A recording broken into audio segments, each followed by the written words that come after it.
Okay, hi everyone. Thanks for coming to listen to this talk about Haverfordwest. I'm sure many of you are familiar with the site and the remains we found there. So it's the osteological and the isotopic analysis. So some parts are quite technical. Sorry that it's at the end of the day. I'll try and kind of explain things and keep it interesting. So you probably don't need the site background, considering we're in Haverfordwest, but it is the site we've been calling Western Quayside. So it's excavated by Diwrnod Archaeological Trust, now HENEB, in 2022 on the site of the Archaeology department store. And it turned out to be an intensively used cemetery, likely belonging to St. Saviour's Dominican Friary. So the location of this hadn't been known before. It's a huge site.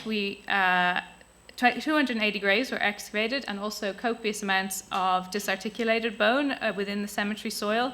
So obviously centuries of use there. But there's also some remains of the actual buildings. So we have the church walls and some crypt burials in the top picture, and later evidence then for an industrial foundry. So the whole cemetery wasn't excavated, but we do obviously have quite a lot of it. So dating was, phasing was kind of difficult due to the intercutting of the graves and the kind of intensive use. But based on radiocarbon dates, it does seem that it's mostly mid-15th to mid-17th century, with some of the earliest burials being kind of mid-13th to 15th century. So continues past the dissolution then, it looks like, from the radiocarbon dates. So the analysis that we did, we divided the burials, or HENEB divided the burials into 4 spatial groups based on the excavation. So we have this largest group of burials being cemetery phases 1 to 3, which you can see in the top picture there. So that's cemetery phase 2. And all of the skeletons within this were found within a highly disturbed kind of cemetery soil, with graves cutting each other and lots of disarticulated material. So grave cuts were not easy to see at all, and relationships were quite difficult to make out, leading to these problems with establishing the phasing. So we analysed 248 skeletons from this part of the site, and it's definitely the largest group within the assemblage. Another group which we looked at were the church or crypt burials. So this is to the east there in the second picture. And these are associated with the earliest phase of the church, and 9 skeletons were excavated from this area. There's also a kind of distinct group identified west of a north-south wall running north-south in the west of this picture here. So you can see that group separated from the rest of the site. And they may have been buried beneath the cloisters of the friary. So 11 burials from this group were analysed.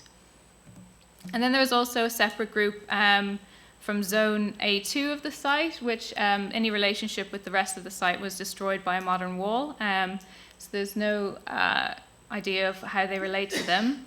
And 13 individuals from this site, from this part of the site, were subject to osteological analysis. Our osteological methods were pretty standard. We followed the BBAO, or British Association of Biological Anthropology and Osteology guidelines, as well as CIFA guidelines, and the kind of standards for data collection from human remains by Boykstra and Ubelacker.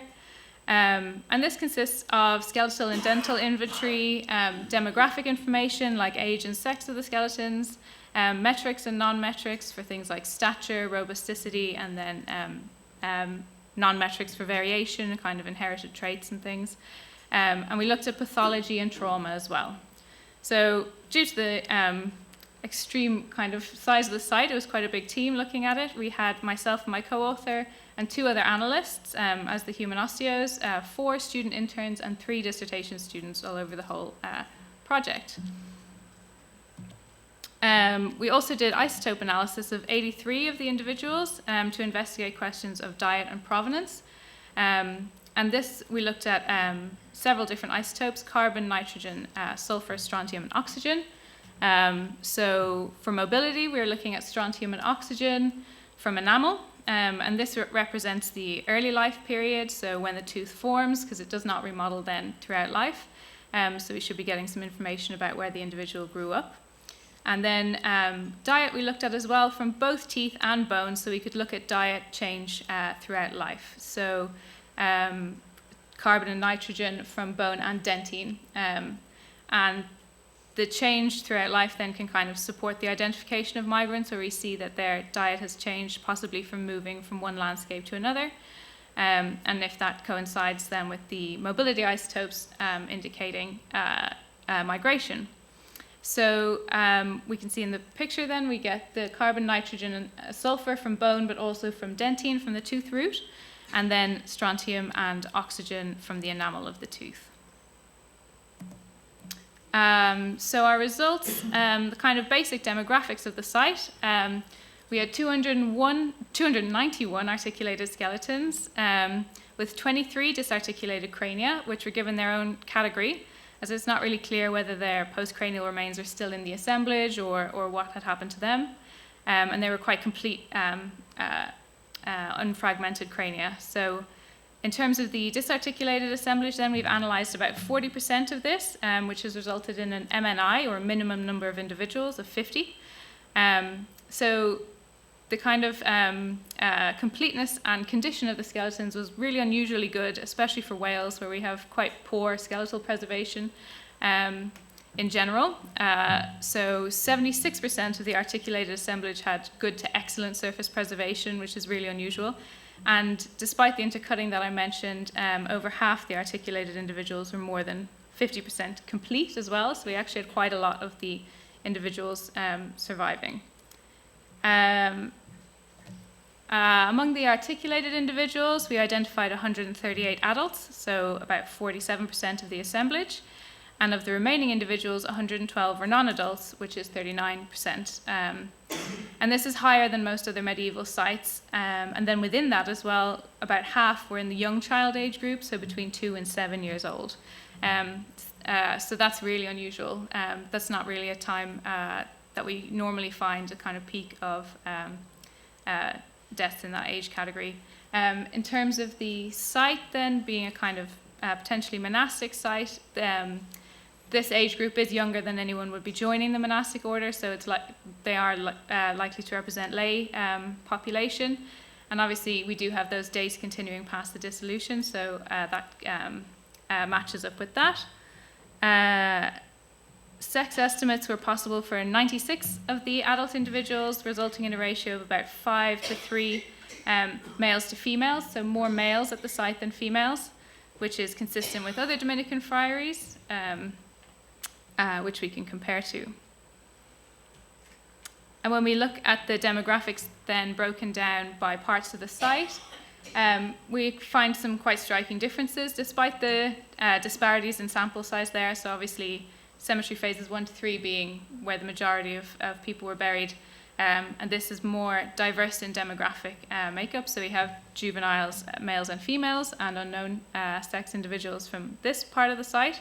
From the area 2 and the church burials, we have no females. So that's 13 individuals and then 9, so very small samples, but still quite striking, I think. So the church burials being the crypts to the kind of east of the site, and then area 2 being cut off from the rest. And then in the western burials, so the burial group west of the north-south wall that might have been underneath the cloisters, we have 2 females, but no juveniles at all. So that's quite different then to the kind of normal demographic makeup that you would expect. So different burial groups being evidenced there. In terms of the isotope analysis for diet, I'll just do a quick explainer of the carbon and nitrogen that we analysed, just for anyone that's not familiar. So carbon values are influenced by the consumption of plants with different photosynthetic pathways, and the consumption of marine affected plants. So in Wales we'd be looking at C3 plants at this period, and marine affected plants being ones affected by sea spray, but also variation in carbon can change with the landscape as well. So there's carbon baselines. So that way it can be quite helpful for mobility, where we can see changes in carbon throughout someone's life. For nitrogen values, these principally relate to the trophic level of the individual, so lowest values representing terrestrial herbivores and highest being marine carnivores. So individuals with marine diets tend to have higher nitrogen values because the food chains in the marine ecosystems are longer than on terrestrial ecosystems. But nitrogen can also be impacted by the environment and practices such as manuring. So as I said, we did do ribs and dentine there to look at childhood diet versus adult diet. We looked at some animals as well. So we can see here, compared to animals on site, there's an increase in trophic level in carbon and nitrogen, which is what you would expect being higher up the food chain. But there's a bit of variation on either side as well. So we'll focus in a bit more on humans, but we did look at sheep and cows from the site as well to look at these dietary baselines.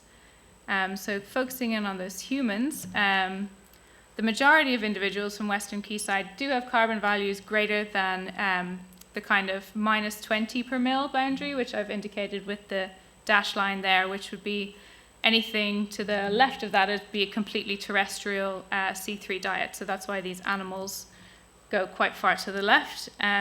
They're all eating terrestrial diets. So everything to the right then is people in the site with a marine influence in their diet. So most of the individuals present in the sample do have a marine influence in their diet. But it's unlikely that it's fish. It's more likely to be kind of low trophic level marine protein, marine resources, rather than fish or other kind of higher trophic level. So possibly things like mollusks, seaweed, so maybe lava bread and cockles as well, which we've mentioned as being found in other sites. So evidence of this kind of lower trophic level marine consumption rather than fish itself. There's also kind of shifts in diet from childhood to adulthood and between males and females as well. So most of the population does seem to have a pretty consistent diet from childhood to adulthood, but with an increase in marine foods, so lower trophic level marine foods in adulthood. But the greatest shifts across the lifetime were seen in males, so in both carbon and nitrogen. So this might suggest kind of increased levels of social mobility among males, potentially. So they do seem to be changing their diet more than females over their lifetime.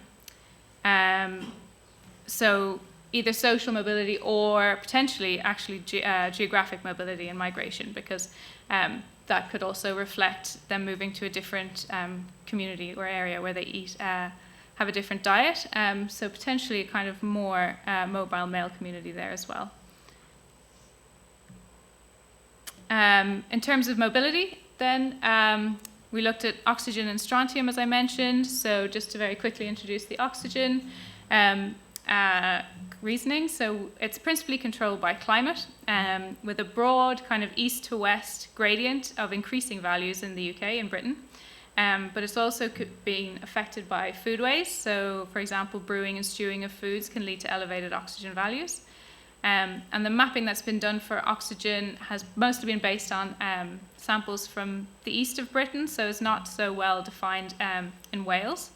And we are starting to find that we're getting these higher values in Wales as well that might have been considered not from Britain in the past. In terms of strontium then, variation in strontium reflects the underlying bedrock from where the food was sourced. So older geologies provide more radiogenic values, and there is quite comprehensive mapping of strontium for Britain, which we can see here. But this is complicated as well by the diverse geology of Wales.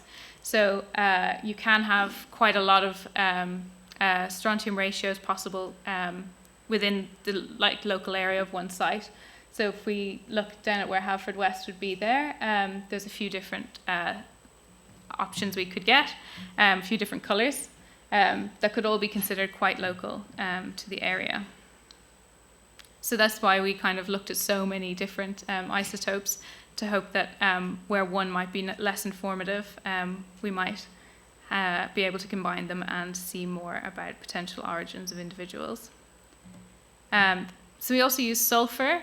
So this isotope proxy has not been used so much in the past, but is gaining in popularity and is basically used to define the level of kind of coastal versus inland environments. So higher sulfur values being more coastal. But we can also find people from wetlands when their sulfur values are negative. So lower being more inland and then negative being actually wetlands. So that's quite useful as well. And there's our sulfur mapping for the UK, for Britain at the moment. So the results of our mobility isotopes showed that oxygen, sulfur, and strontium show that most of the population was likely drawn from the urban catchment area around Haverfordwest. But with up to a third of individuals, so I think it's between 11 and 33%, depending on your definition of local, from further afield, both within Wales, within Britain, and beyond. So migrants likely came from other parts of Wales, some parts of southwest England, and possibly Ireland, Scotland, and France as well. We did find a higher proportion of migrants in certain burial areas, so in the crypt area or the church, and then in a kind of cluster east of that east-west wall from the first phase of burials that also had quite a high number of migrants. So if we look at the strontium and the oxygen plotted together, the dashed line is what we would think of as, or what we defined as local for the site, and this is quite conservative. It's possible that some of these people outside it were local. Or not, it is conservative, so it's possible that some people inside it were not local rather than the other way around. But we wanted to kind of make sure that we weren't over diagnosing migrants. So we can see people outside it kind of fit into three distinct groups then of where people might be coming from. So those two at the top would have higher strontium values, but oxygen values that relate to Wales. So they might be coming from other places in Wales with more radiogenic underlying geology. To the right then we have higher oxygen, and those individuals are likely coming from warmer or wetter climates. So probably Ireland, given the place, the location of the site, but also could be continental as well. And then we have a third group towards the bottom of the strontium, bottom left corner, and these have quite low oxygen values and low strontium values as well. So these are coming probably from the east, from drier climates or colder climates.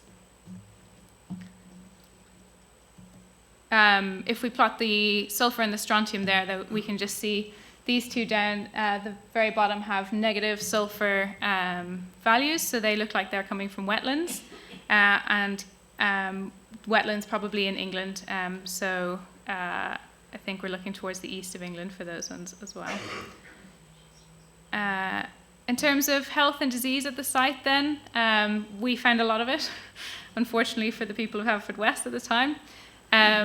There was lots of the kind of standard evidence of disease you might find, so chronic conditions that have had time to develop on bones, childhood conditions, that kind of thing. So in terms of evidence of what we call non-specific stress, so physiological stress can be kind of caused by anything like nutritional or metabolic disease or deficiencies, could also be caused by an illness, or even some of these non-specific things can be caused by any disruption in biological kind of homeostasis, such as trauma. So some examples of these are enamel hypoplasia. So if we look at the teeth at the top, we have quite severe disruption of enamel formation that happened in childhood then. So that's quite severe successive instances of stress, whether nutritional or otherwise, that have occurred in this individual across the formation times of their incisors and their first molars specifically, but also on some of the premolars there as well. So basically, when all the permanent teeth were forming, between the ages of about 3 and 12 there. So we also found evidence for Harris lines where possible. So that's the radiograph at the bottom of this slide, which are similar to enamel disruption, they're growth arrest lines in the long bones. So similar causes there where growth has been disrupted, and you get these dense lines in the long bones. So it's quite difficult to see them when the bone is complete. We did have a few that you could actually see because it was broken at that end, and then we did also x-ray a few as well, and those are non-specific conditions as well related to childhood stress. We also had quite a lot of what we call parodic hyperostosis and cribra orbitalia. So these are happen at the time, around the time of death if they're active at the time, whereas the ones we just talked about happened in childhood. So this is porosity on the cranium and in the orbit related to similar things, a similar wide range of things like nutritional stress, but basically we've just evidence of inflammation there and kind of generalized ill health. So we had this in cribra orbitalia in 43% of non-adults. It is more common in children. And then parodic hyperostosis in 33% of adults as well. So about 25% of individuals from the site had this kind of long-term illness before their death, which indicates kind of longer periods of chronic ill health before they died. So in terms of degenerative joint disease then, we had quite a lot of that from the site as well. Affected over half the adults in the population. A lot of this would have been asymptomatic, but some of it was quite severe. So in 31% of the population, and there was at least one joint, in 31%, there was at least one joint which exhibited osteoarthritis, which is the more severe form of degenerative joint disease that would have been symptomatic. So it was most commonly in the cervical vertebrae, and the shoulder was next most commonly affected. And a greater proportion of males were affected by degenerative joint disease and osteoarthritis than females. And males also exhibited more arthritis at earlier ages as well.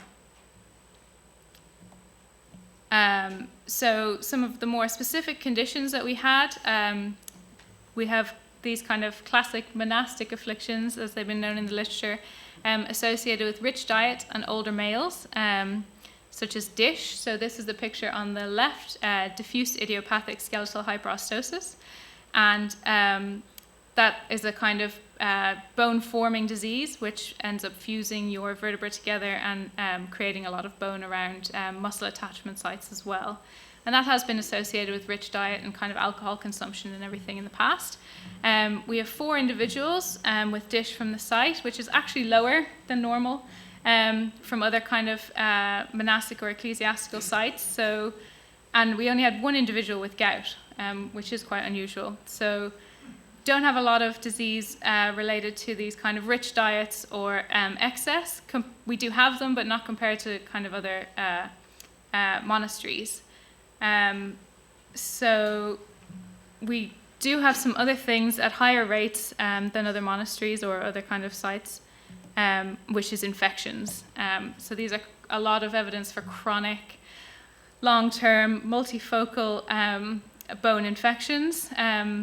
We had 4 individuals with 1 or more lesions of osteomyelitis, which is the term that we call a bone infection that's originated in the medullary cavity, so like inside where the marrow is formed, and then erupts out, and out through the skin as well. And they obviously have, this individual has lesions in their jaws as well. So this person actually has quite a rare form of this bone infection called chronic pyogenic osteomyelitis, which just means that it's everywhere and is pus forming. So they would have lived with this for a very long time. We have evidence from this person of healed lesions and active lesions, so quite a long-term, probably painful condition. We also have some evidence, we think, of potentially tuberculosis. Oh, there you are. So it's not the kind of classic signs of tuberculosis, but possibly up to 14 individuals with probable TB. 10 adults and 4 non-adults. So the vertebrae there on the left are from non-adult individuals from a child.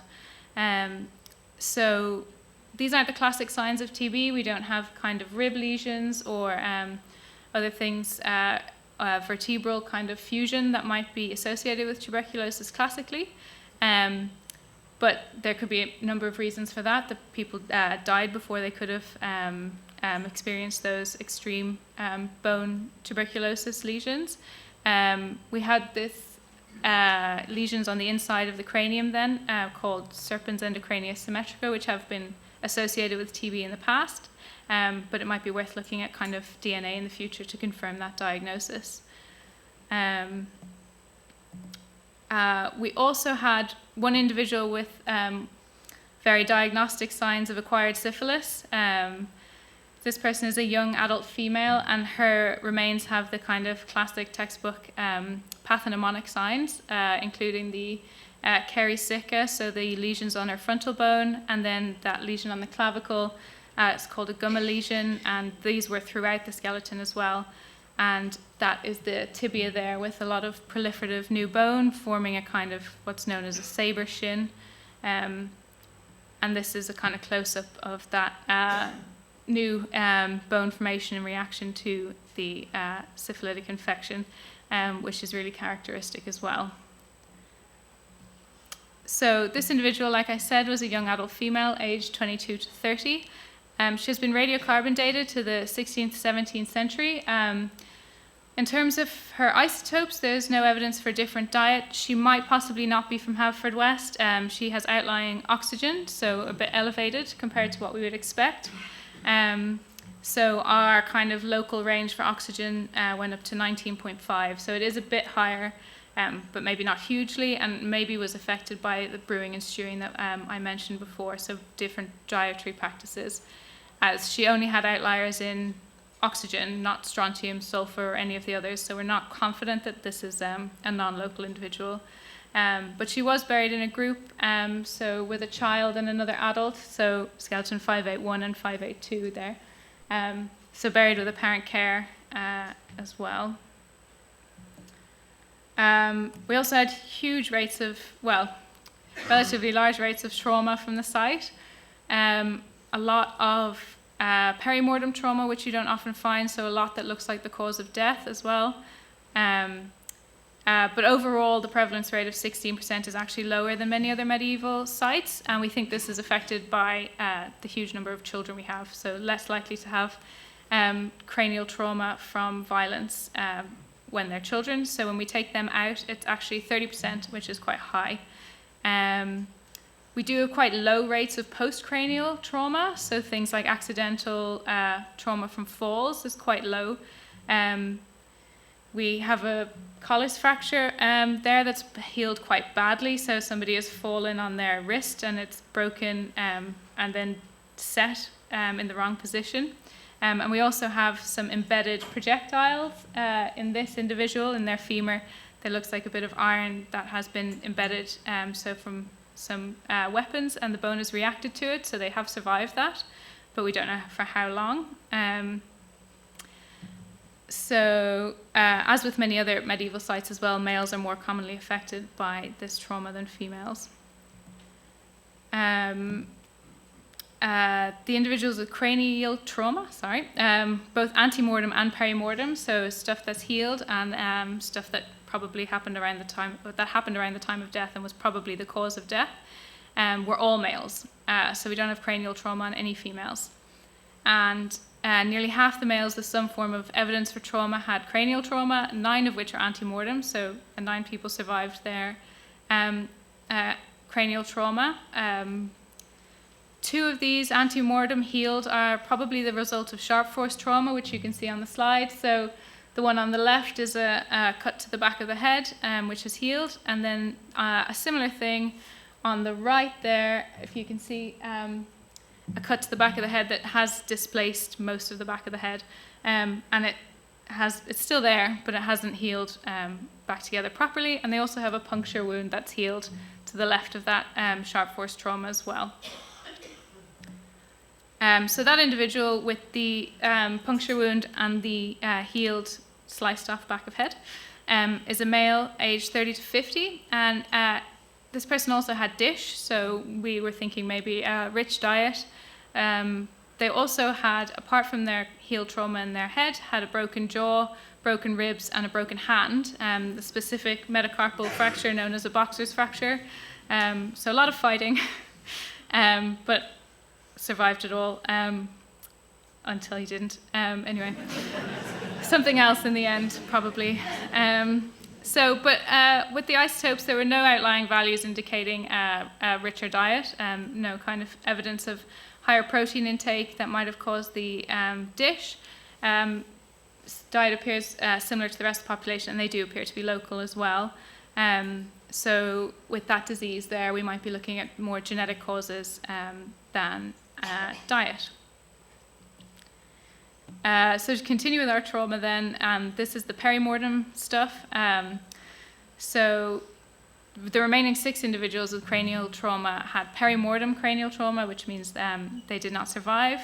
At least 5 of these are the result of weapons. 2 of the 3 individuals with sharp force trauma have over 7 lesions each. So extreme overkill here. So some of them you can see on the top 2 skulls. You can see 2 at least sharp force traumas there, and then obviously the huge kind of breaks as well. And then on the right, you might be able to see the slice gone, and there's a few other kind of sharp force traumas around that, which show that it wasn't just one blow, but up to 7, over 7 for each of these individuals. 2 individuals also have very similar, eerily similar puncture wounds. So they're circular and about 1 centimeter in diameter, and in the same position on the right frontal. It kind of looks like it's coming from above. So we've interpreted these as arrow wounds, but unfortunately these individuals were disarticulated, so they haven't been radiocarbon dated because the radiocarbon dating was aiming to kind of create a phasing of the site, and we didn't include disarticulated individuals. Hopefully we can get some dates from them later. So because of the lack of dates, we can't really link them to any historical events or weapons typology yet, but it looks like high velocity puncture wounds there. That's closer up of them, so that's the kind of endocranial surface, the exit wound, and then the entry wound having a smaller kind of destructive lesion on the outside. And on the inside, it has more bone been taken off.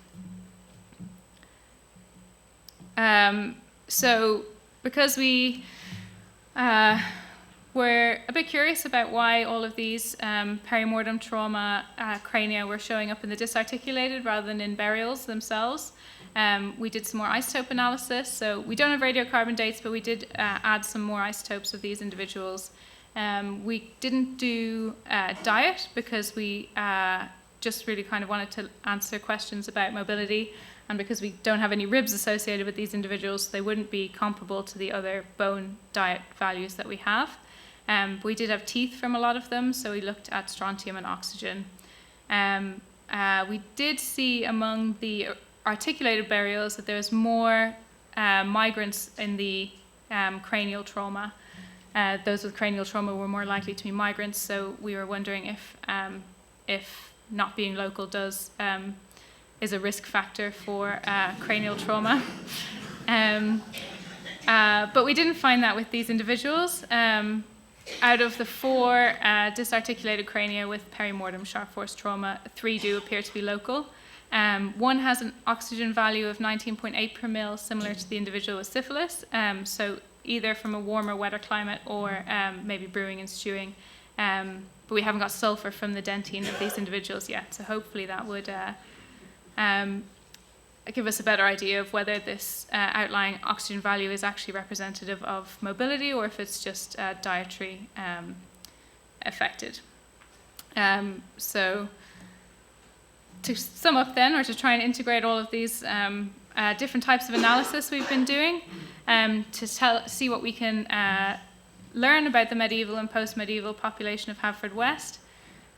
So I don't think we can take the cemetery as representative of the whole town.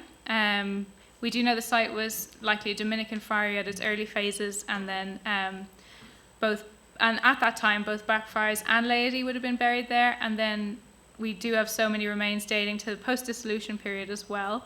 But it wasn't the site of the kind of local parish church, so it is a select portion of the population. We do see a really high number of non-adults and a high number of young children, so it is select in that way. And we have got kind of dietary variation as well, which might suggest that it's not a kind of normal transect of society. So presence of individuals within the site with evidence of greater meat and fish consumption than others buried there, which indicate that there's quite a lot of variability related potentially to status in diet, and individuals with the highest carbon and nitrogen values might have been affiliated with the friary or members of the religious community. We've also found some differences across a few things in life experiences between males and females.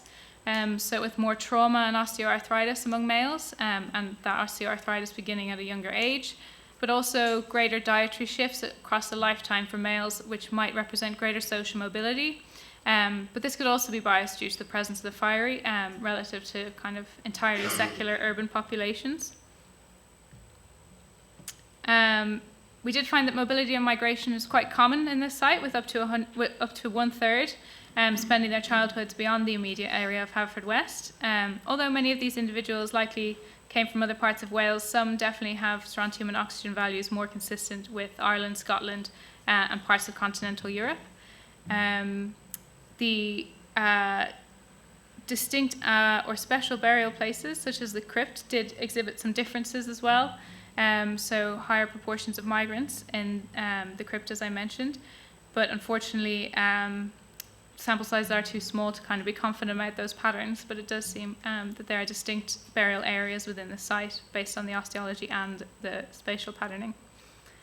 And then in terms of disease, while the overall incidence of disease seems to be consistent with contemporary sites, the types of disease are a bit harder to interpret. So there's lower prevalence of what we would think of as typical monastic illnesses like dish and gout, and a kind of higher frequency of chronic conditions which might have necessitated support or care. So such as these kind of chronic long-term bone infections, tertiary syphilis, and antemortem cranial injuries that might have resulted in a loss of independence or mobility challenges. And other impairments there. So based on that, we kind of tentatively suggest the site may have become a hospital in the post-dissolution period, which does have parallels to other monasteries like St. Bart's in London. But more research is needed into this. And of course, it's not the only explanation for the kind of combination of interesting pathologies that we're seeing. But it does seem that the kind of long-term illnesses people survived with for quite a while would have meant that they were being looked after. So I think that's everything for me. Thank you to Heneb, Fran Murphy as well, especially, and all of our analysts.